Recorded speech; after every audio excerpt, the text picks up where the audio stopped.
The Daughter of Time by Josephine. This is a Folio Society edition of the book. It comes with this black, very plain sort of slipcover, which we'll get rid of.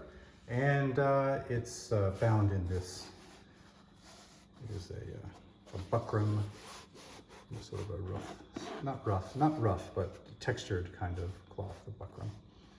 And it's illustrated by Mark Smith. The Folio Society, I guess it's around, let's see when this one was put out, this one's 2018. So I know that they published this book.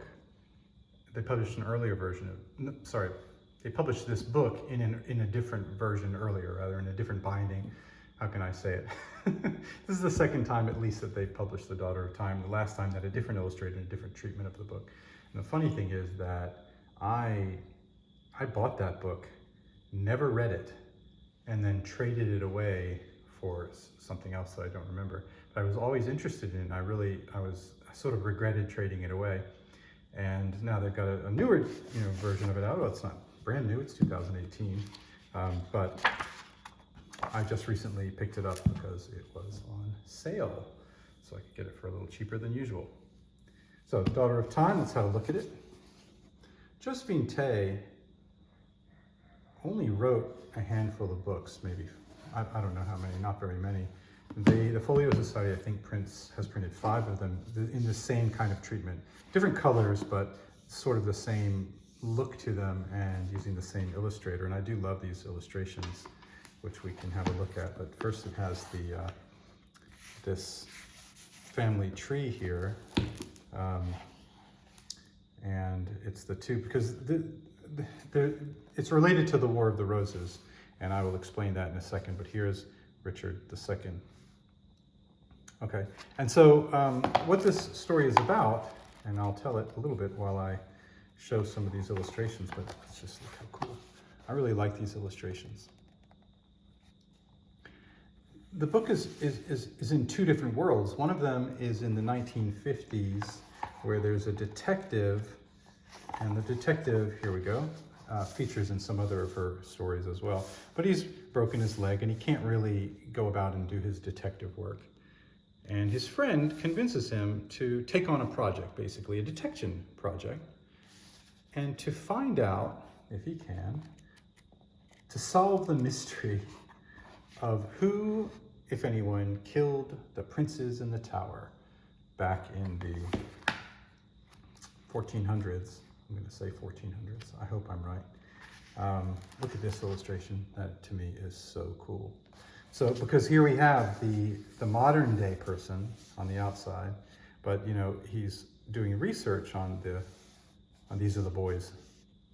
These are the boys in the tower. For those of you who don't know the story that we're talking about, it's King died, and his son should have taken over, but his brother, the Duke of Gloucester, more or less had the heir declared illegitimate and took over the kingdom himself, calling himself Richard III. And the boy and his little brother were in the Tower of London, which at the time we think of it as a prison, which it is, but also, or rather, which it was, but also it was where the prince would go before he was going to be coronated. So he went there, which is a reasonable place for him to go. I love these illustrations. But he stayed there even after he wasn't going to be king. And people saw less and less of these princes, and eventually they stopped seeing them at all. And what happened to them? Well, throughout history, people just assumed that the king, Richard III, had them killed. And maybe that's what happened. Well, this book is about a modern day, at least in the 50s, detective who pores through the data, the available evidence at the time, which, by the way, is not the complete evidence that we have today, and using his detective work and analyzing the evidence as he would in a regular case, comes up with what he thinks is the answer to that very old question. And so that's really interesting. This really, this story and this idea interests me so much, and yet I didn't read the thing when I had it before. Now I've got it again, and I'm very much looking forward to reading it. It's also just nice to hold. It's got a nice, it's a nice size, not too thick. The pages are relatively thick. They're very smooth pages. They're reasonably thick. There's plenty of space along the sides here. And as I say, I really do like the illustrations. There are only a few, well, it's, you know, a reasonable amount of illustrations, but there aren't millions and millions of illustrations. It's pretty neat.